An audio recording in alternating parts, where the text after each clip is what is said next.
grain of rice can be used to access computers, operate printers, or buy goods from vending machines. Todd Westby is the owner of 3 Square Markets. He's welcoming us to the brave new world, and he joins us tonight. Mr. Westby, thanks a lot for coming on. Yes, thank you for having me, Tucker. Glad to be here.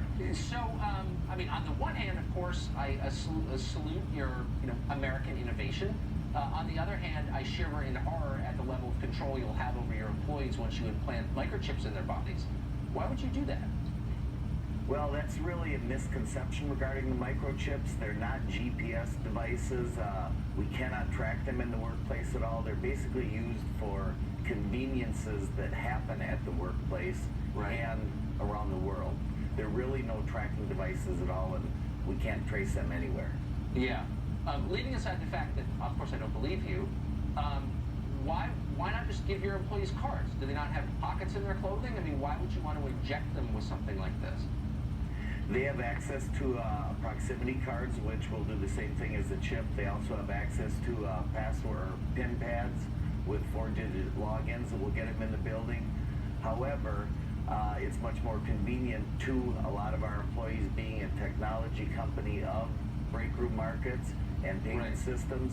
It's the convenience factor that our employees are really in favor of. Do you tattoo them with anything? No, we do not. It's basically a implant that goes right beneath the skin between your thumb and your forefinger. Now, if an employee had this implanted in his or her hand and then left your company, quit, could you pull them back using the chip? Could you instruct them to come back? No, we cannot.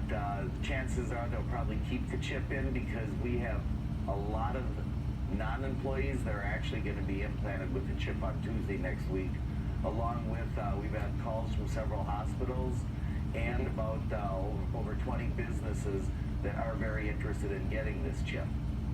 Now, how you can change their opinions with these chips or their thoughts with the chips? Well, we don't change their opinions or thoughts with these chips at all. No, there's no frequencies, no weird science that happens with it. It's just basically an RFID chip that has to be held within 6 inches of a proximity reader. And earlier you mentioned passwords and people having access to them. One of the benefits of this chip is it literally eliminates passwords whatsoever anywhere within the business, and you can log in with your microchip hand so that nobody knows the passwords, not even you. Oh.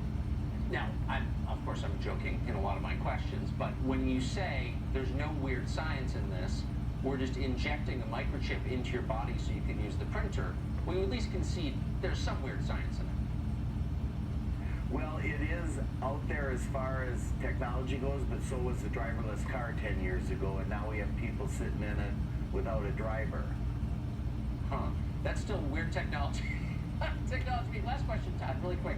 Would you be comfortable if the government or Amazon, same thing, I guess, did this to you? Well, they do it.